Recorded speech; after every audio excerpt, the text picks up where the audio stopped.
All right, we are officially going live. I got Nate with me. This has been a crazy day already. We have tried to go Zoom, then we try to go Facebook, then we try to go Zoom again.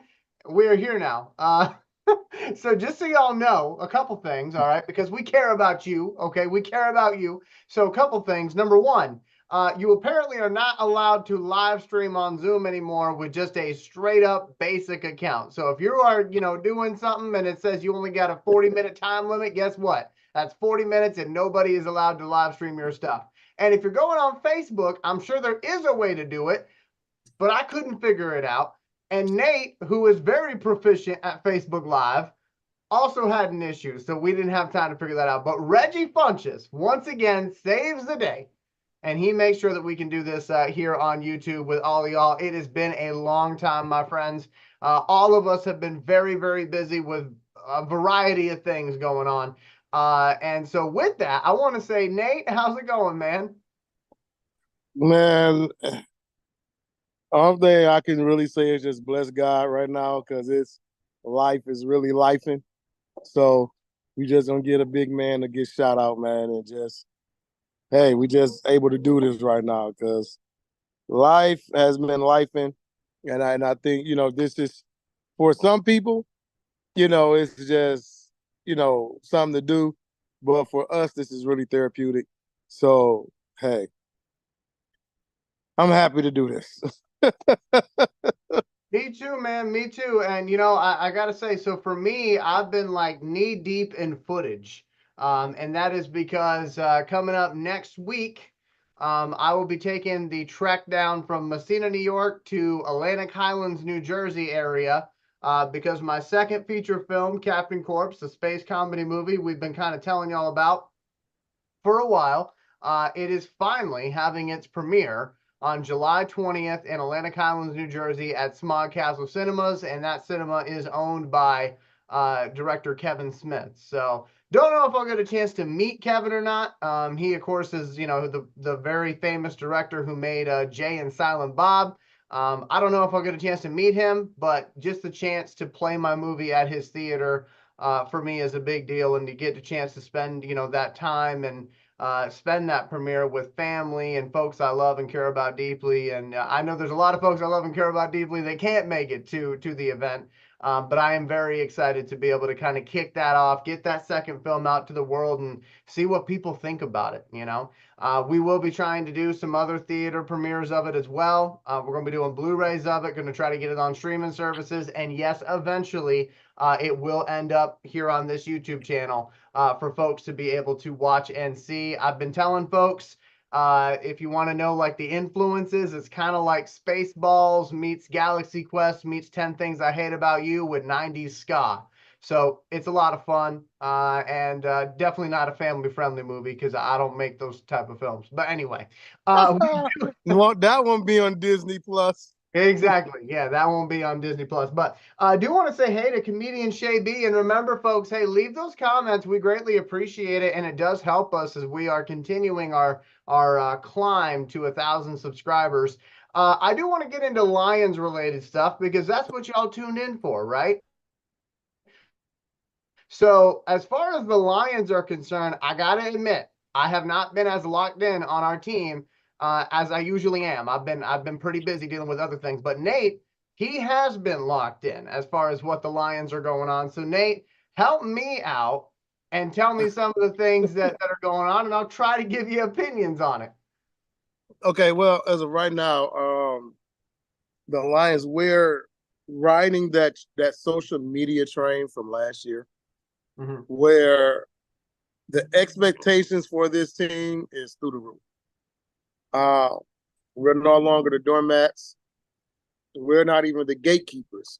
We're like borderline final boss in the video game, Okay. which is good. I just hope the guys can live up to it. But of course, we're favored to win the NFC North again. Uh, on the recent that they did a recent poll of the top under 25 players, and if I'm not mistaken, we have like 5 of them. If you check in our chat, Eli, I know I sent it to you. I think we have like 4 or 5 of them on that top list. I know we have Jahmyr Gibbs, Aiden Hutchinson, Sam Laporta, Amon-Ra St. Brown, Penei Sewell.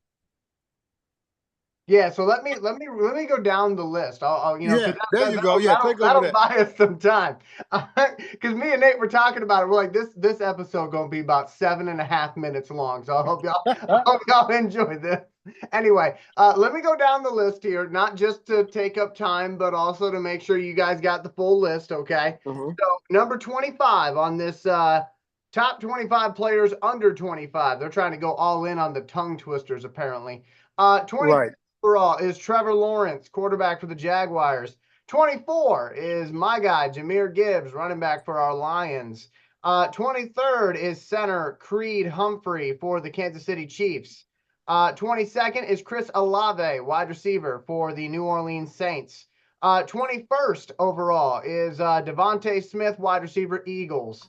20th is Sam Laporta, Lions tight end, who I know Nate is very high on, and so is Bobby. And I'll be honest with you, I'm high on the guy too.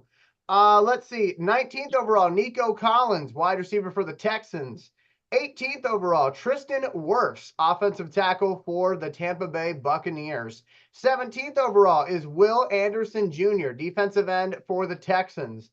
16th overall, and again, this is the top 25 players under 25. 16th on that list is Garrett Wilson, wide receiver for the New York Jets. 15th overall for the Denver Broncos, cornerback Patrick Surtain II. 14th overall, we've got the LA Rams, Puka Nacua, wide receiver. 13th overall, we got Trent McDuffie, cornerback for the Chiefs. 12th overall is Jordan Love, quarterback for the Packers. 11th overall, and yeah, I don't necessarily agree with that, but I'll circle back around. Yeah, we'll go through this list. 12th overall is Jordan Love, quarterback for the Packers. 11th overall is Aiden Hutchinson, defensive end for the Detroit Lions. 10th overall is Kyle Hamilton, safety for the Ravens. 9th overall is Amon-Ra St. Brown, wide receiver. You know who he plays for. 8th is Jamar Chase, wide receiver for the Bengals. 7th is CJ Stroud, quarterback for the Texans. 6th overall is Brock Purdy, quarterback for the 49ers. 5th overall is CeeDee Lamb, wide receiver for the Dallas Cowboys. 4th overall is Sauce Gardner, cornerback for the Jets, who I know Nate knows very well, if I'm not mistaken. And third, we've got Penei Sewell, offensive tackle for the Lions. Second is Micah Parsons, defensive end for the Cowboys. And number one on the top 25 players under 25, Justin Jefferson for the Vikings, wide receiver. So, Nate, you want to go first on your thoughts? The Lions, by the way, just to make sure you got the Lions on that list. 24th, Gibbs. 20th, Laporta. 11th, Hutchinson. 9th, Amon-Ra. And 3rd, Penei. Well, number one, I don't see how Kyle Hamilton is on this list and Brian Branch isn't. When Kyle Hamilton didn't even have nowhere near the season Brian Branch did. And he was voted All-Pro, but Brian Branch had way better numbers. Okay, that's that. Then Jordan Love being rated that high, beyond mean to me is diabolical. I don't even know I don't know. Maybe they're going off of Madden rating. I don't know. Then you got McDuffie over Patrick Surtain, which is another weird one. Yeah. And then I don't know. I don't see how Humphrey is that low. But then again, there's only what, 2 offensive linemen? 3? McDuffie. No, I'm sorry. Humphreys, Wirtz, and Penei, right? I think so. Yeah. I just exited out of the list, of course. Yeah. So you've got 3 offensive linemen. I mean, I don't know what their gradings. Like, do you honestly believe Jordan Love is better than Trevor Lawrence?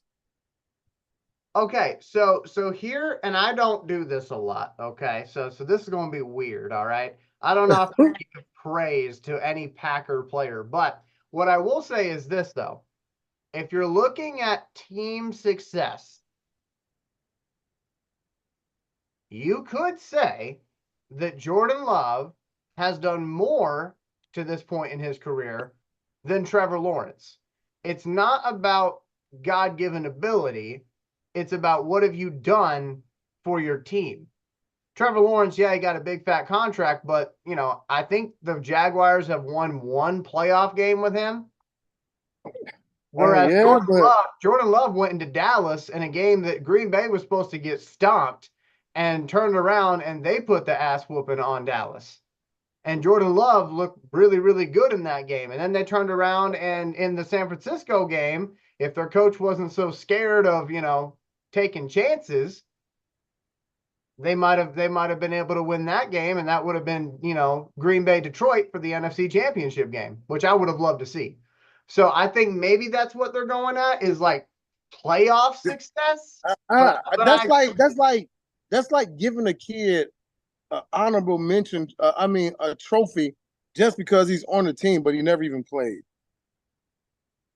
yeah, but like Oh, that's so it's like yeah, they played San Francisco really really well, so we're going to put him here. It's like but okay, but to Trevor Lawrence credit, like he can only do so much with what they put around him. right. Like Trevor, y'all had Calvin Ridley, he couldn't stay healthy. Then y'all let him go. Then y'all bring in Marvin Jones. Then he had who the hell? Who was the other guy? Christian Kirk, Right. So it's like then Travis Etienne can't he can't stay on the field. yeah, Then they botch it. Instead of taking Hutchinson, they take Walker.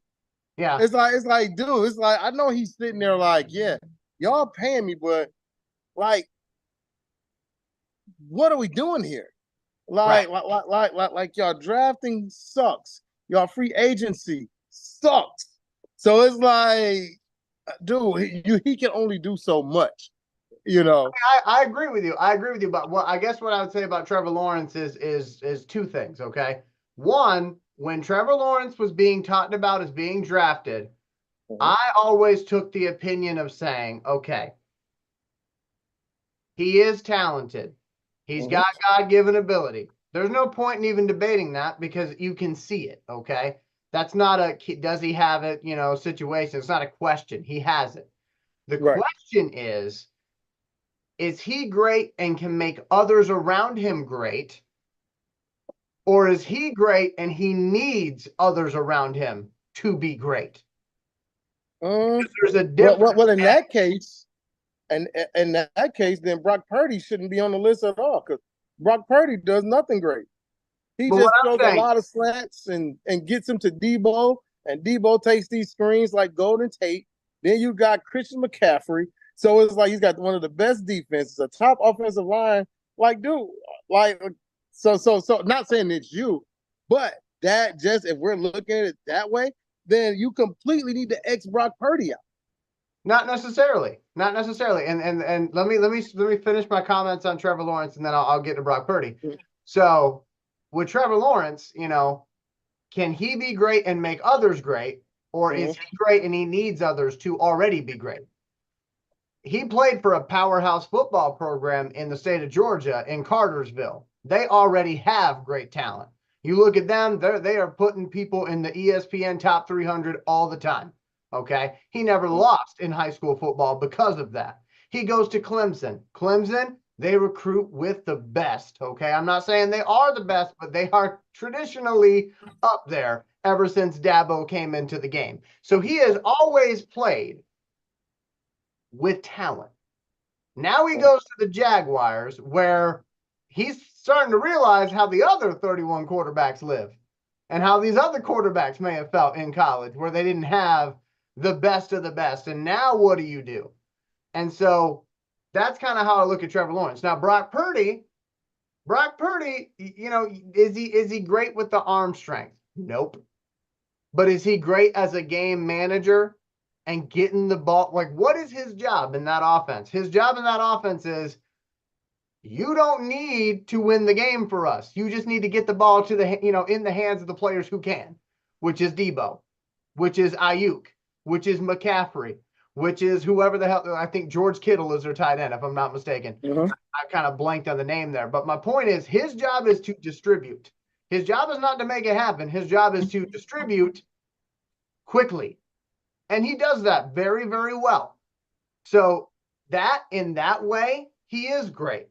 But if you need him to throw it, 4th and 31, it ain't going to happen. He doesn't have that God-given ability, whereas Trevor Lawrence does. The problem with Trevor Lawrence is he has nobody who can catch the ball on 4th and 31. Right. So my thing, great at different things, I guess is what I'm trying to say. But well, no, because basically what we're saying is that Brock Purdy needs the guys around him to be great, and he has those guys, so he looks great. Trevor Lawrence doesn't have these guys, so we don't know if he can make them great or if he can be great at all. Right. And the thing with Trevor Lawrence is that he falls into the trap of hero ball. Now, it's very frustrating, okay, when you are the best player on your team and then you're the quarterback. And you're the quarterback, and the biggest criticism of your game is you're playing hero ball, because then you're tempted to be like, well, respectfully, pardon my vulgarity, what the fuck do you want me to do? Mm-hmm.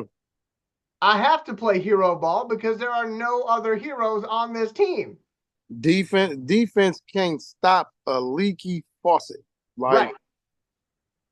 So again, so when that is your criticism of somebody, you're like, yeah, he got all the God-given ability in the world, but he plays hero ball. That's frustrating for the player to hear that, because they're like, well, what do you want me to do? Until you get me more pieces, I have to play hero ball. Otherwise, we don't even stand a chance. So, But like I said, they just gave Trevor all that money, and we'll see what happens with that. I will say the one that gets me, though, that I'm the most surprised to see on this list, as high as he is, he should be on the list, but as high as he is CJ Stroud. And here's why I say it.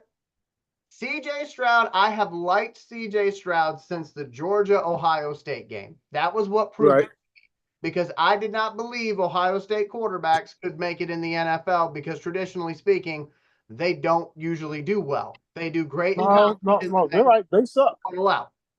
So I didn't have high hopes for CJ, but then when I saw him take on Georgia and take Georgia the distance, I mean, Georgia literally had to go into a brand new year to win that football game. If you look at it, I mean, they kicked the thing and it was literally the next year when the ball went through the uprights. I mean, that's kind of a joke, but you get what I'm saying. Right. He literally took them to the edge of the entire calendar year and into the next year. But he was very impressive last year. I liked what I saw. Here's where I'm scared for him, though. Everybody expects him to do it again and to do much, much better than he did last season. And traditionally speaking, a lot of these quarterbacks do suffer a sophomore slump. So how is he going to do? Because in Houston right now, they're excited. But if they come out and they start out slow, I don't know how Houston's fan base is going to react to that. Because I remember when they had a pretty good quarterback in Matt Schaub. I know a lot of people, they don't remember the good days of Matt Schaub, but I do. I remember Matt Schaub being a very solid quarterback for the Texans. And then as he got banged up more, and as they started out slower and slower each year, they got tired of him. Well, Matt Schaub doesn't nowhere have the God-given ability that CJ Stroud has. Correct. I'm saying as a fan base, they don't have a lot of loyalty. That's what I'm saying. Right. And then the game is played different. They were, even then they had Andre Johnson, and then they had a very, very good running game. So they, but I don't know what he did. It was way more impressive than Jordan Love or Brock Purdy, honestly. Which is my thing is like, hey, If anything, Stroud should have been above Brock Purdy just off of what he did in 1 year. Yeah. Like, uh, which, as you see, which is why the reason that Nico Collins is on the list. But Nico Collins also balled out last year with two of the worst quarterbacks that I've seen since the guy we got with the greatest handoff in all of football. So, I mean, Got the meanest handoff in the league. with some guys, man, you be like, dog, listen, I might be able to still play if this dude is in here. Oh, But yeah. I mean, I don't know, man. I think it is what it is. Also, there I was hope he no. can rise to the occasion, though. I hope he can rise to the occasion, Mhm. and he has a lot of success. I just feel like, yes, he was very impressive last year. That whole team was. D'Amico Ryans did a great job last season. Mhm. And their draft strategy last year was insane. I mean, it looked like it was a movie script, the way they were able to get multiple top 5 picks when they didn't have them to begin with. That was Mhm. nuts. But I'm just saying, okay, temper the expectations though, because you are still the Houston Texans. You Oh, don't I have agree. it together yet, whereas the Lions, they do. So if the Lions fall off, like that's a bigger issue. But for the Texans, they could take a little bit of a step back. They could go 9-8, or 8 I and think 9. they're in that space that we were last year. Because remember, we were in that space where before Hard Knocks and before people fell in love with the team, Yeah, they just had us at winning 4 games. right. And then the Hard Knocks. And then people expectations and everything changed after the Hard Knocks. Yeah, So I think they're in that realm, that realm where the expectation can go either or. So even if they do flop, people aren't expecting much. They just want to see them on the field. Mhm. Because they still can say, oh, well, you know what? Man, next year they're going to be good. The expectation of just seeing them on the field is high, but the expectation of a winning record isn't. You see what I'm saying? It's like the team has they've got good hype going into the season, Yeah, but they have good hype versus average expectations. But I mean, they're in the fucking AFC South. right, which does have Trevor Lawrence in it, and it does have Anthony Richardson in it, and it does have Levis in it. Will Levis for the So Titans. basically, again, they're in there. They're in a perfect spot like us, where they're cakewalks in the division. There's truly nothing in their way winning that division. I don't know about But that. but I mean, Tennessee trash. Think about. I don't know about that, Nate. I don't know about that, Nate. Will Levis, I've always liked Will Levis. I thought he could be a pretty good quarterback, and he didn't when he got in and got his opportunity last year, he looked good. But remember, they were Yeah, so yeah, but they also had King Henry down there, and you had them stacking the box with 8-9 guys to stop Derrick Henry. right. The only thing he had to do was look at cover one and make throws. Right. But I'm saying now that he doesn't have King Henry, now that Oh, it is right. He's going. He's going to be the game I plan. could see him being a little bit more competitive. The one I, that gets I can me, see him taking the dump in the middle of the porta potty and not coming out. the one that gets me the most excited though, to be completely honest with you, is not Levis and it's not Lawrence. It's Richardson. It's Anthony Richardson. If he can stay healthy, that's the thing. Can he stay healthy? But again, my thing with CJ Stroud is last offseason, I wasn't seeing a lot of interviews with CJ Stroud. He was a very high draft pick. People were talking about what he could be. But then as he started to show himself, as he started to show the talent that he is, now all these ESPN analysts towards the end of last season, he was being talked about as an MVP candidate in his rookie year. Well, I mean, So 4,000. He had like 45. Well, he had over 4,000 yards passing. He had over almost 30 touchdowns. So I mean, yes, I mean it was. But when you look at the quarterback position, besides, I mean, there was no real top-notch guys like Joe Burrow. I He think was he was hurt. still reeling. You know what I mean? You had Joe Burrow, you had Goff, you got your same guys. Josh Allen, you look like he might have taken a step back. You know, so I mean, the room is there. There's room for him in that top tier of quarterbacks. But my point is that because of that, because of Mhm. the hype that ascended, now this season it's loud. The noise is loud. Hey, you are that guy. We expect you to be one of the best in the league. Mhm. And this top 25 under 25 list is not the only one that I've seen out there floating these type of expectations for CJ Stroud. True.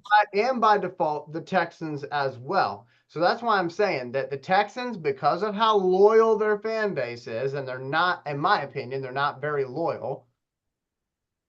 If they come out slow, it's going to be interesting to see what happens. That would be a storyline to watch because again, right now they love him, but he Uh-huh. starts losing some games. Now let's see what happens. And I'm I mean, rooting. as long as he's already shown, he's been a competitor. So as long as they continue to put weapons around him, I think he's fine because he is talented. He can Yeah, deal with mediocre guys and still be okay. Like let's be honest, like Nico Collins just truly started to emerge. He was the man at Michigan. He transferred, didn't do anything his first year. His second year, he was okay. Then his third year, he started, he's really starting to come on. So,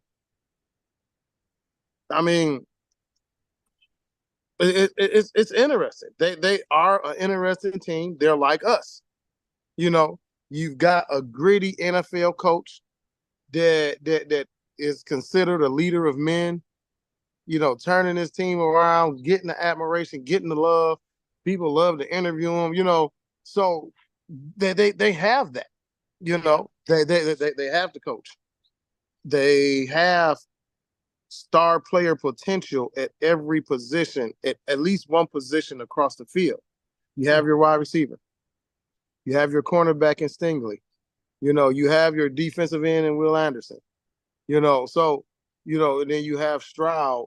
So you have the guys, that you can set to be, all stars and the faces of the team that can, propel you. Same thing with us, as we've got some people might not like him, but of course, we've got Goff, we got Gibbs, we've got Amon Ra, we got Laporta. Then defense, you've got Hutch, then you've got Brian Branch, and then you have potentially the other guys on our right. team that could really, ascend. You're looking to see Jack Campbell, Kirby Joseph. You can't forget about him.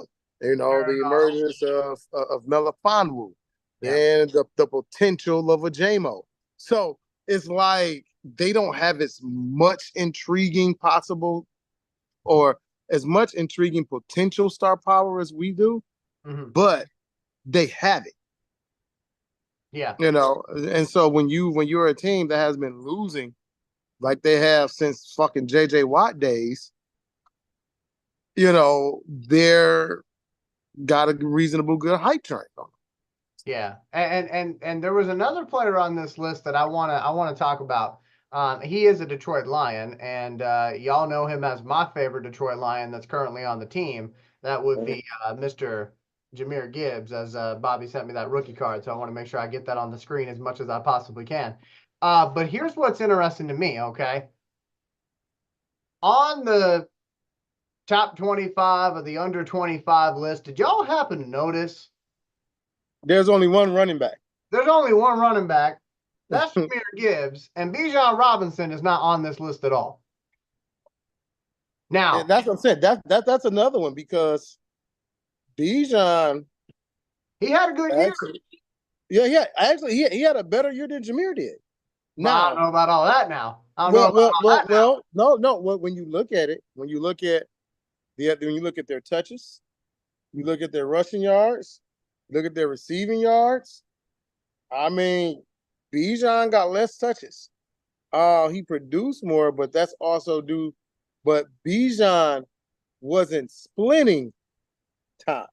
Right. So that's why Bijan's not on there. But should he be on there? Yes.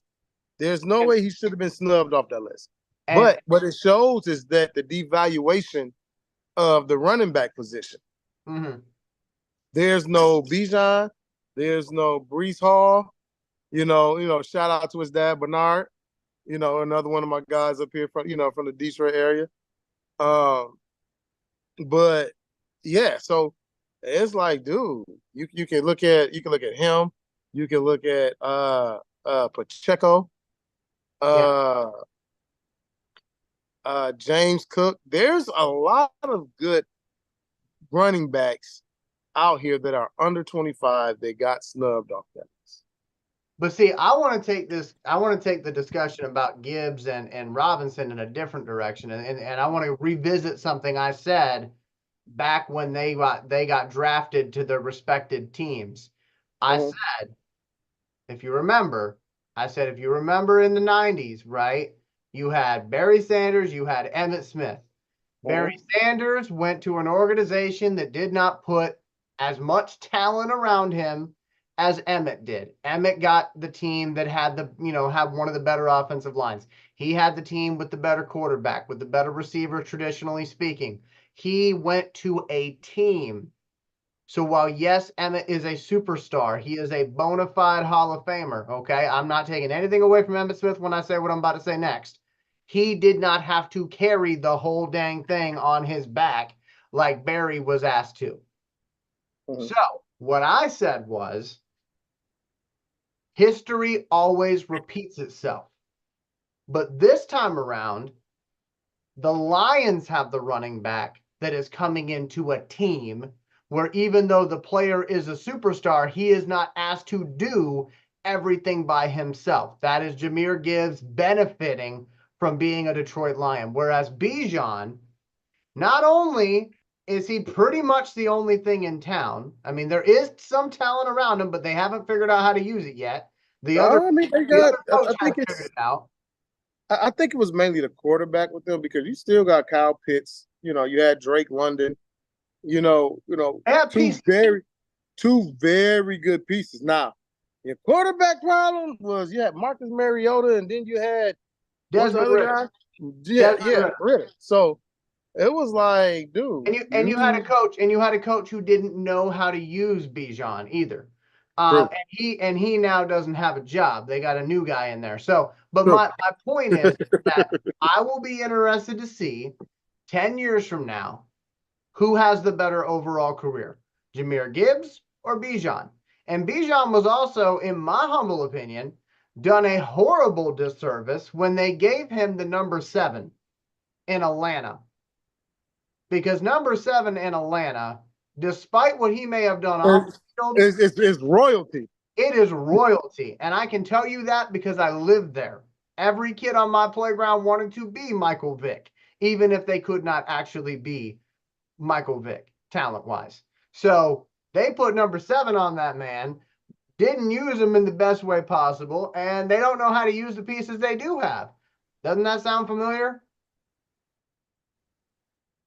So again, to me, I will be very curious to see how Bijan and Jahmyr end up working out 10 years down the road. But I think Jahmyr is on the better team, where he does not have to do everything on his own. And I'm happy that Jahmyr Gibbs ended up on a team like that, because as y'all know, yes, I'm a Lions fan, but I've been a Jahmyr Gibbs fan ever since he was at Georgia Tech. And unfortunately, I have seen what it looks like when Jahmyr has to put the whole thing on his back because there's nobody else, I'm not saying putting the work in, but nobody else having the success. He was on some teams like that at Georgia Tech, unfortunately. So it's nice to see him get to play on a team and not have to be the only thing in town, the only thing that's working right, where everybody and their brother knows where the ball's going on 3rd and 5. So we'll see what happens with Jahmyr Gibbs and Bijan. But again, not seeing Bijan on the list, I thought that was weird. And then also it made me think about, oh, well, history does repeat itself. So we'll see. We'll see on that. As far as wide receivers are concerned, I'll be honest with you, Nate. This is the top 25 players under 25, and I don't know. Maybe it's just me, but I thought Justin Jefferson was older. Like he just seems like he's No, been in the league for a long time. And I looked it up. He's been in the he's league for 23. years. He's 25. Oh, he's 25. Oh, that's Yeah, right. he's been in the league for 4 years. Yeah, so it's 25 and under. Yeah, but like he's like really. I mean, but look at Jamar Chase. It's the same thing with Jamar Chase. Yeah, but like these are players that I'm like, man, I feel like I've been hearing about them for like 10 years. The way they get talked about. Same thing with CeeDee Lamb. I remember when CeeDee Lamb, was drafted a few years ago. So, but it just seems like maybe some of that top 25 under 25. I feel like they really pushed that to the very very edge. Whereas they probably could have included some younger players like who are, 23 or 24, but they were like, no, we better have these guys in there. But Right. as far as their talent level, I can't deny how talented Justin Jefferson is. He is. He's a beast. CeeDee Lamb, I think he gets lost a lot. When I say that, I don't mean that he's doing anything wrong. What I mean is that he's playing on a team that doesn't He's playing in Dallas, period. Yeah, but I think he's heading towards like a Dez Bryant type career where he's remembered by certain people and other people don't put enough respect on him.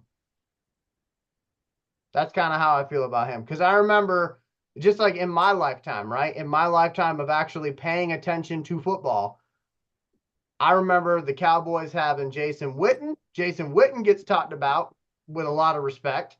I remember them having Terrell Owens.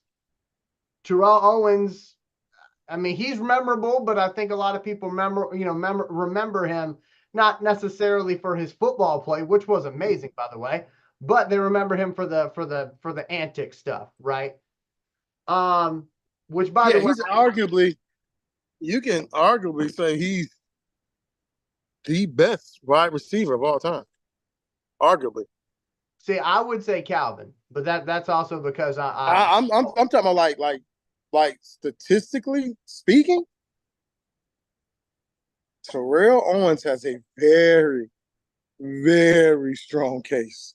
But what I'm saying is that for the Cowboys wide receivers, right? There's some that are remembered as being. Yeah, that's what I'm saying. That's what's bad because like literally, there's no way like he should have that Terrell Owens should have never gotten the love that he did in Dallas. I think it's just being in Dallas. But like I said, right now you have Dez Bryant, right? Dez Bryant hasn't played in a very long time. I'm pretty sure Dez Bryant is retired. I don't know if he officially filed the paperwork or not, but I'm pretty sure he's retired. I think he did. But Dez Bryant, I mean, I don't talk to a lot of Cowboys fans, so I will preface what I'm about to say by saying that. But I don't ever hear him being given the love for what he contributed to that team in the middle 2000s, the 2010s. I mean, he was contributing a lot. He was the number one guy. And yet when you ask people, hey, give me your top Dallas Cowboys wide receivers, he's not mentioned very much.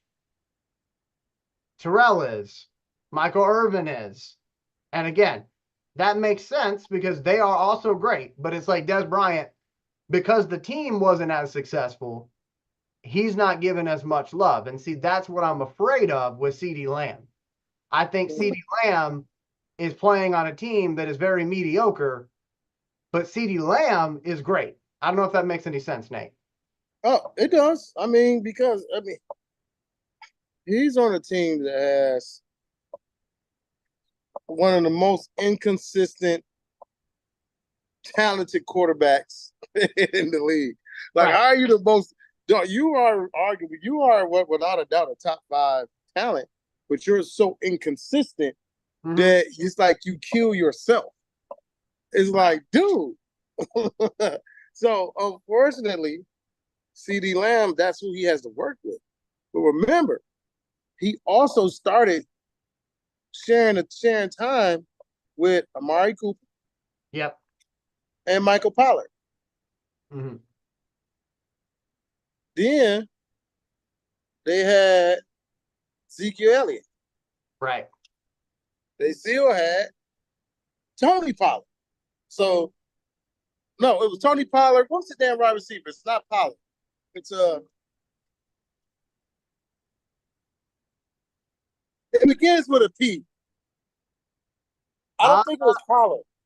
I'm not sure. I don't remember. I don't remember. Yeah, but I get what you're saying, it's though. Tony. It's Tony Pollard. It was Tony Pollard, Amari Cooper.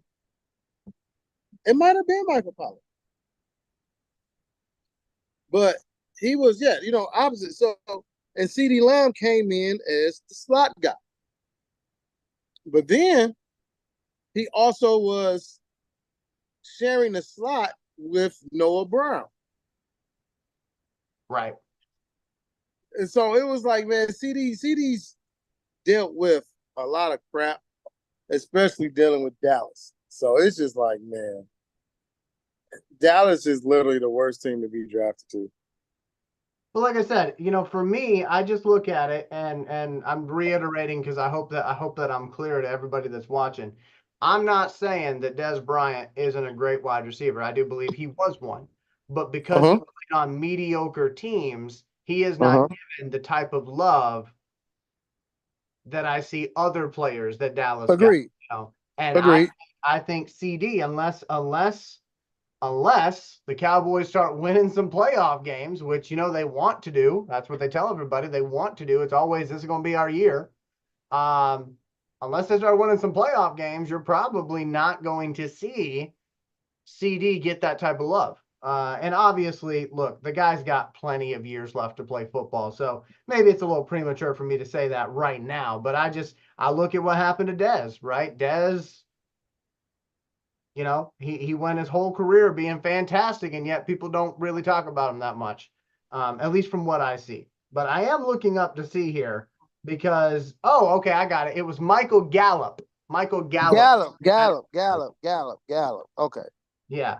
So Michael Gallup. And I was thinking about it too. I'm like, I don't know. I don't know, Nate. And Nate was trying to get it. But Nate, before we wrap this up, my friend, any other thoughts that you wanted to get out there to folks about the Lions or about any of the other players that we've been talking about? Also, what I want people to do is to look at Netflix and look at the show called The Receiver. It is starring our very own Amon-Ra St. Brown. So, everybody, I definitely need to check into that. And right now, that's about it. It's no real news. We haven't had anybody, in the headlines. No gambling, no suspensions, except the ex corner, and Cam Sutton, who used to be with us. But other than that, man, the news has been pleasantly quiet. On our end, J-Mo seems like he's finally maturing. He's staying out of the watchful eye of the paparazzi. So, right now I think we're good, man. We just getting ready for the season. And the thing is that obviously next month will be a lot busier. There'll be a lot more to talk about. So I just want to take a second, and I know Nate would agree with me, as would Bobby and Reggie. I just want to take a second to say thank you to everybody who watches our episodes, because we understand that right now episodes have been coming out, here and there. It's not been super consistent. So I appreciate y'all sticking with us while we kind of get through this off season. And then obviously once the season begins, I've already been told, Nate's already told you, giveaways will come back. We'll have more stuff to talk about. We definitely want to be more involved with you as well. And so, we appreciate you sticking with us through this. Tonight, by the way, is episode 73, I do believe, which is absolutely insane to me. 73 episodes in for a podcast that me and Nate were talking about for a long time before we actually did it. And then once we started it, I mean, for me, I was thinking if we can just get to 10, that's what I was thinking. I was thinking if we could just get to 10, that might be pretty cool. I remember when you finally was like, so are you ready to go? I was like, huh? Wait, we're really doing this? Yeah. Okay. Yeah. Which again, though, 73 episodes in, and again, we have a lot of people to thank for that. Man, Obviously, for me, I want to thank Nate, I want to thank Bobby, and I want to thank Reggie, and I want to thank everybody that watches at home. Because, again, this is a time commitment. It is a time commitment beyond just the episode, because there's a lot of research that goes into, the stuff that we talk about to make sure that we have something intelligent to say. So, and we're not just saying like, comment, subscribe a bunch of times. So, again, these guys put a lot of effort in. And so I'm looking forward to another season of Lions football for dang sure. I think it's going to be a special one. I can't wait. I can't wait. And honestly, I'm excited for the preseason. And I haven't been excited for the preseason in a minute. I mean, you get to see your boy Hendon. yeah, That's what you exactly. want. Like that's my thing. I finally get to see Hendon get out there and sling it and see what he can do. I have good faith in him that he's gonna really surprise some people and he's going to confirm what guys like me have been saying about him all along, which is that this guy could be the future and we could have an abundance of great quarterbacks. I still believe that he is. It's just he's came along to the. It's almost like, dude, like if you could have stayed, he was already a super senior. So it's like if you could have stayed 2 more seasons, okay, because what Jared Goff has done and is doing, it's crazy. Like you don't want to feel like you're not backing Goff because you want to see Hendon Hooker. Right. But it's like, dude, I want to see Hendon Hooker. But unless Jared Goff fucks up, then Hendon's going to be sitting. Right. And it's crazy because the old saying goes, just don't crash the Lambo. Right. But hell, what happens when you start to drive the Lambo like it's yours and you don't crash it? Right. Then what? Right. And you know what? And that's where we go back to what we talked about before. In the process of Hendon Hooker getting drafted, I brought up one of our rivals. I brought up the Green Bay Packers, and I brought up how they were able to have basically all the trades they wanted whenever they had Brett Favre at quarterback because they knew they had Brett Favre, but they always wanted to have an insurance policy behind them. But then those quarterbacks went on to start for other teams in the league. I don't think Hendon is like that. Not saying that he couldn't, but I think Hendon will be on this team. And when Jared Goff decides to hang it up, it will be Hendon's team unless Hendon does something catastrophic. It's just crazy because Goff isn't even 30 yet. So it's like, dude. Right.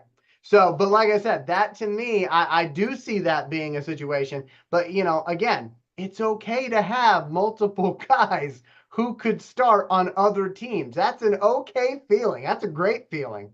Because I know for years, like, me, Bobby, Nate, and Reggie would talk about it. We're like, you better hope our starting quarterback don't get hurt. Because the guys behind him would not even be starting quarterbacks in the UFL right now. So, right. Thankfully, we got a really great QB1. We got a Heisman Trophy candidate in QB2 and QB3. Let's not forget about QB3. He has got the meanest handoff in the league. The meanest handoff. I mean, if you want to run just straight dive for 60 minutes, we can do it. We'll see. Perfect technique. That's right. Perfect technique every time. Right. Every time. Right. Every time. Right in the belly. You know what's gonna happen though? He's gonna get in the game during preseason and he's gonna fucking fumble on a handoff. Dude, he threw the worst interception last preseason we had. They were so hyped for him too. Like everybody was like, "Here we go." He threw a floating duck, and it was like, dog, he didn't even get hit. And that mud was just like even okay. It was so bad.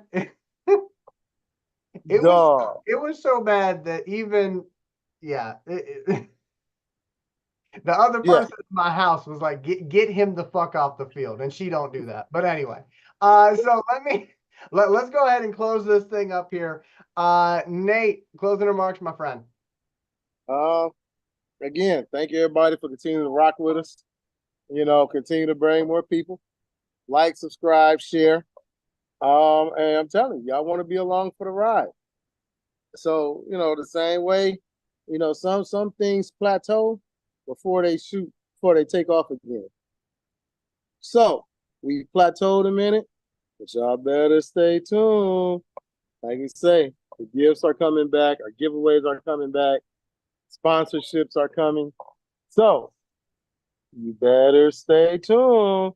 So I'm telling you, don't be like everybody that waited to the end of the year to get on the Lions bandwagon when we was telling them all damn year before the draft what it was going to be. So don't try to get in on the bandwagon when it's in the playoffs. Mm-hmm. If y'all rocking with us, then continue to rock with us. So stay tuned. So for my closing remarks, I'll say this. So obviously, want to thank Reggie, want to thank Bobby, want to thank Nate. I don't know yet if we will have an episode next week. It is my intention to have an episode next week, but I also have got to get ready because I'm going to be in New Jersey the 17th through the 22nd. Very excited about why I'm going to Jersey.